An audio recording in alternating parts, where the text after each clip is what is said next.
O presidente do Tribunal de Contas da União, Bruno Dantas, determinou hoje à Secretaria-Geral de Controle Externo que realize uma auditoria dos investimentos públicos do governo federal em relação às populações indígenas, principalmente a Yanomami, que vive uma crise humanitária. A ação do presidente segue uma proposta realizada anteriormente pelo ministro do TCU, o ministro Vital do Rego, em novembro de 2021, quando o presidente era Jair Bolsonaro. 570 crianças Yanomamis morreram por contaminação por mercúrio, desnutrição e fome, por causa do impacto das atividades de garimpo ilegal nessa região. Informações do Ministério dos Povos Indígenas. Assunto para a nossa entrevista, conversamos agora com o sanitarista, doutor em saúde pública, Maurício Soares Leite. Doutor, seja bem-vindo, boa noite. Bom, para que uma pessoa chegue a esse estágio, né, uma criança, um idoso, de desnutrição tão severa que leve à morte, quanto tempo leva esse processo? Né? Quanto tempo de descaso, de falta de atenção, falta de assistência? Então, primeiramente, boa noite a todos e todas, e agradeço o convite de vocês. Assim, é difícil precisar o tempo necessário, porque depende da gravidade da situação. O que a gente observa nas imagens, né, eu não tenho dados numéricos precisos sobre a situação, mas o que a gente observa nas imagens é um quadro de horror, né, um quadro que a gente chama de marasmo, né, quando a magreza atinge níveis assustadores. O que choca todos nós quando vemos as imagens é porque vemos pessoas esquálidas como não se vê. Eu que tenho 55 anos de idade e me formei no início dos anos 90 em nutrição no Rio de Janeiro, só via isso em documentários, só via isso desapareceu do nosso país, né, graças à ampliação de políticas públicas que se estenderam à população brasileira, mas de forma muito desigual, né, não chegando, por exemplo, a povos indígenas da mesma maneira, né. Agora, o que a gente observa isso é um quadro. Eu estou vendo aqui as imagens que vocês estão projetando, assim, é de uma catástrofe humana, né, de uma desumanidade difícil de qualificar, difícil de qualificar. Esse é um quadro que a gente qualificaria como um quadro de desnutrição aguda, uma coisa que acontece no prazo de semanas, meses, né?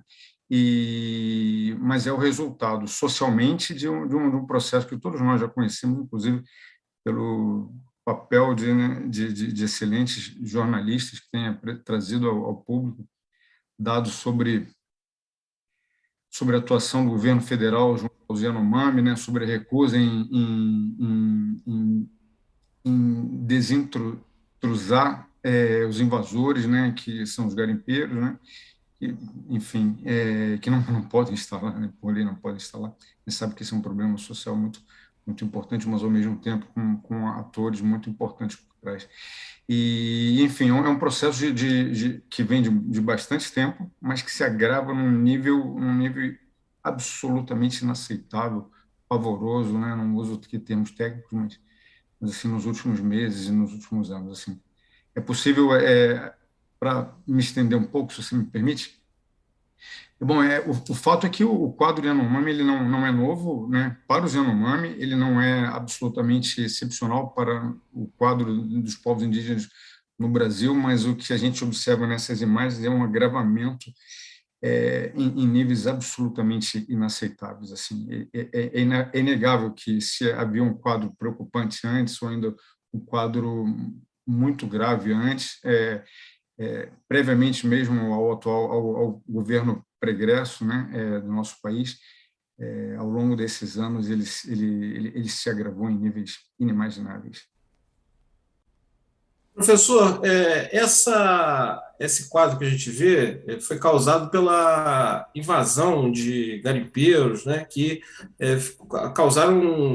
provocaram um desequilíbrio enorme no meio ambiente, nos rios que acabaram ficando contaminados por mercúrio, né, a pesca prejudicada e me parece também a agricultura, a cultura lá.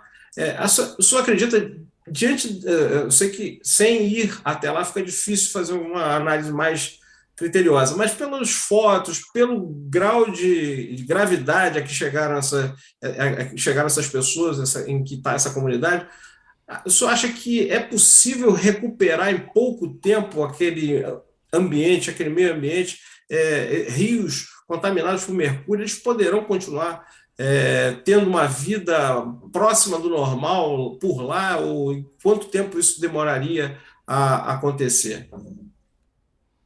Bom, esse é um tipo de cálculo que beira o impossível de ser feito, né? Mas seguramente assim, o mercúrio que está no ambiente vai permanecer lá por décadas, se não por centenas de anos, né? Agora, existem outros impactos que, que podem ser mitigados, assim, esses eu imagino, e é fundamental que eles sejam mitigados. Em primeiro lugar, assim, se há mercúrio hoje no ambiente, ele foi introduzido pelo garimpo, né? E se ele foi introduzido, se ele vem sendo introduzido, essa introdução tem que cessar imediatamente, né? Se existe uma cadeia alimentar que está contaminada, se existem peixes, né, que isso entra na cadeia alimentar por organismos menores, e peixes que são predadores e que são predados por seres humanos, né, são pescados por nós e consumidos, eles são o caminho para a gente, para eles chegarem aos nossos organismos, né? Isso precisa cessar, né? A introdução de mercúrio nesse ambiente precisa cessar imediatamente. Agora, há outras formas pelas quais a saúde e a vida Yanomami vem sendo impactadas de uma maneira brutal, que é a violência imposta pelos invasores, né? Então, a gente não fala só de não ser possível plantar em algum lugar, assim, quer dizer, os Yanomamis são proibidos de circular pelas suas terras, né? E circular pelas suas terras é fundamental para a sua vida, não é simplesmente sobrevivência, para o seu modo de vida, né? Os Yanomami caçam, coletam, ou seja, recolhem frutas, recolhem mel, tubérculos, né? E muitos outros materiais dos quais eles precisam para viver na floresta. Além disso, ainda plantam, ou seja, também são agricultores. Na medida em que pessoas que efetivamente, não serão todos os garimpeiros que fazem isso, mas efetivamente a violência armada, né, os estupros, né, as ameaças, eles estão presentes no cotidiano dessas comunidades, e eles inibem a circulação, é, inviabilizam que pessoas derrubem trechos de mata, como tradicionalmente sempre fizeram, e possam plantar, ou que sigam para caminhar e coletar, que as mulheres sigam para fazer coleta, que os homens saiam para caçar e assim por diante. Então, a desintrusão é um passo fundamental, é o caminho para que imediatamente as pessoas possam caminhar, possam fazer as suas roças sem medo de violência, e tudo que vem com isso. Então, assim, um cálculo preciso beira o impossível, mas o caminho da desintrusão é um passo para que imediatamente seja possível. Imagina, se você não pode ir até o supermercado, você não tem como comprar comida. Na hora que você passa a poder ir ao supermercado, imediatamente você e eu podemos comprar comida, Chico. Mas claro que quando a gente está falando sobre produção de alimentos, isso demora meses, né, para que isso possa acontecer novamente, mas imediatamente roças podem ser produzidas e no ano seguinte estarão produzindo, né? Então as pessoas voltam a comer, né?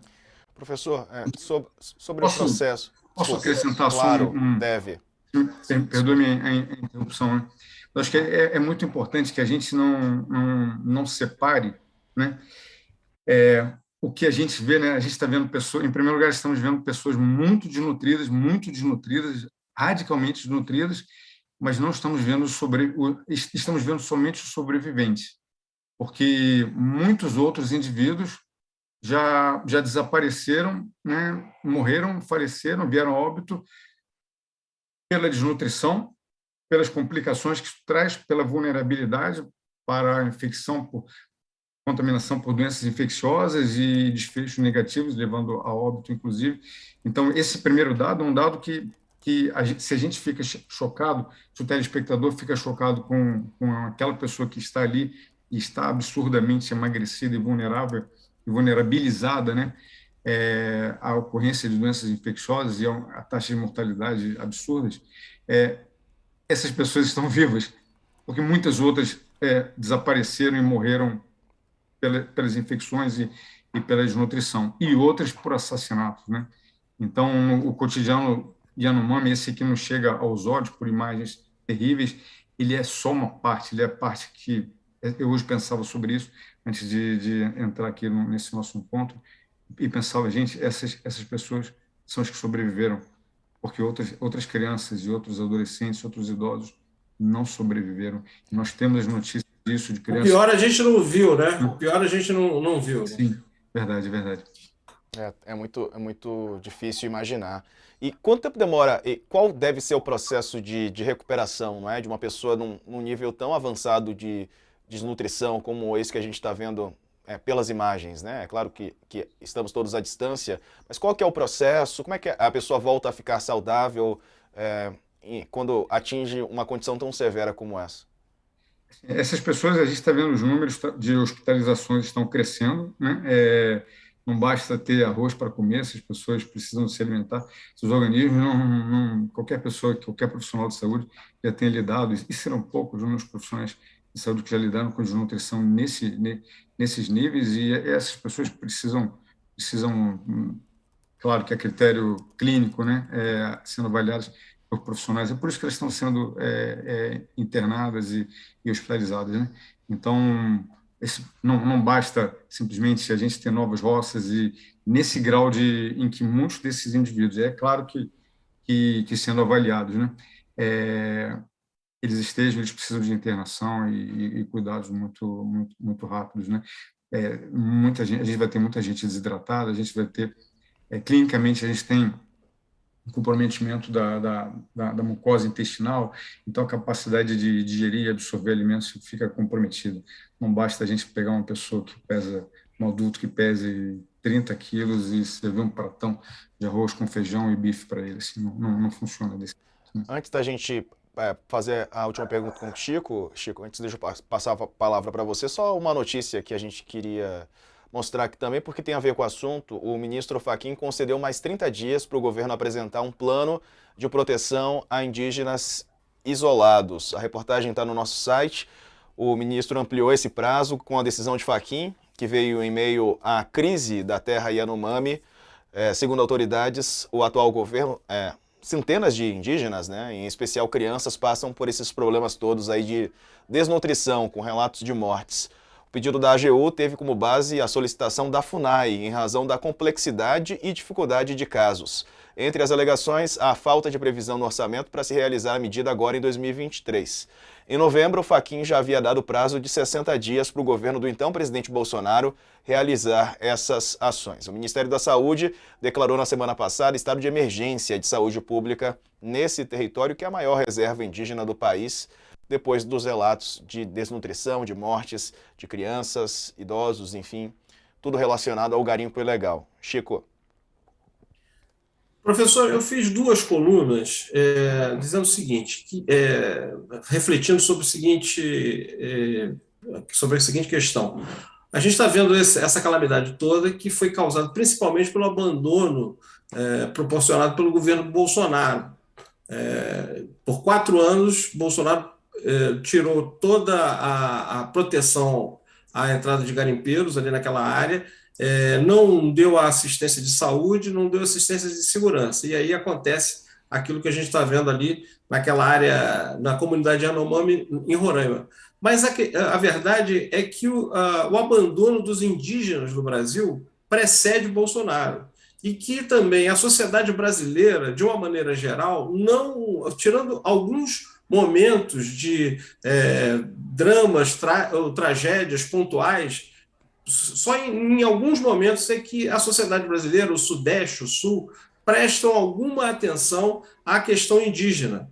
Eu só acredito que essa tragédia, nessas proporções, pode mudar esse comportamento? Porque antes de Bolsonaro, o Brasil já não tratava bem os seus indígenas. Será que depois dessa tragédia em Yanomami vai passar a tratar melhor e ver a sobrevivência dos indígenas como uma questão importante e que tem que ser pautada todos os dias? Chico, eu concordo absolutamente com você, né? Você está absolutamente certo, e eu li a sua matéria, e o caso Yanomami, ele nos fala, assim, ele nos oportuniza, né? E eu quero acreditar, eu preciso acreditar que isso é uma oportunidade, né? Porque senão acreditar que só haverá tragédia me parece, né? Mas eu também não quero ser ingênuo, né? O fato é que o caso Yanomami, ele nos fala sobre o lugar que povos indígenas têm o lugar que tem sido reservado aos povos indígenas no Brasil desde há 5 séculos, né?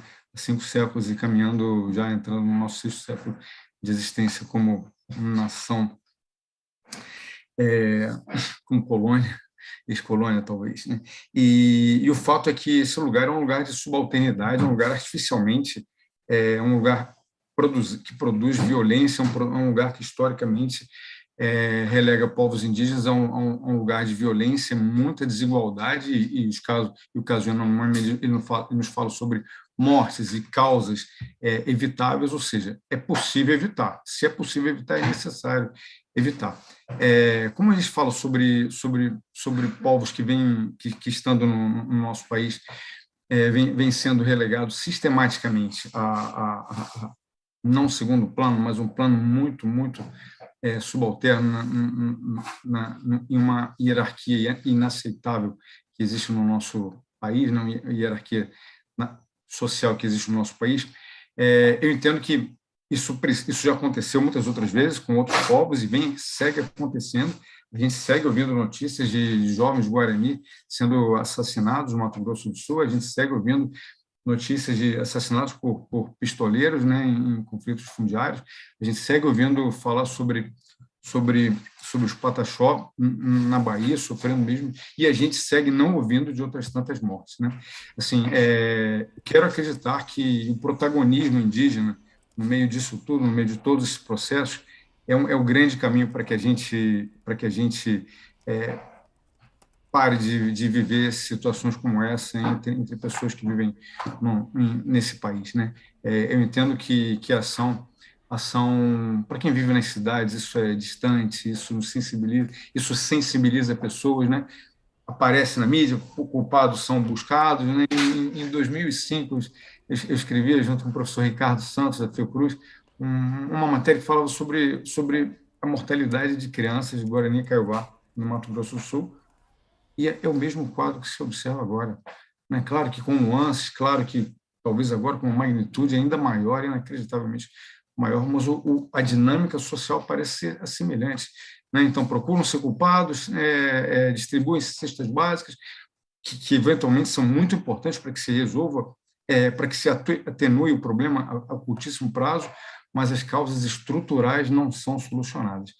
Ao mesmo tempo, e aí eu já finalizando aqui a minha resposta, eu quero acreditar que a gente está no caminho para que isso se transforme, porque a gente viu ao longo dos últimos 2 anos da pandemia de Covid-19, o protagonismo indígena ser fundamental, né, para que um plano de enfrentamento fosse produzido, né, a Associação dos Povos Indígenas do Brasil, junto com outras organizações, junto com um conjunto de partidos políticos, conseguiu que uma arguição de descumprimento de preceito federal fosse aceita pelo STF.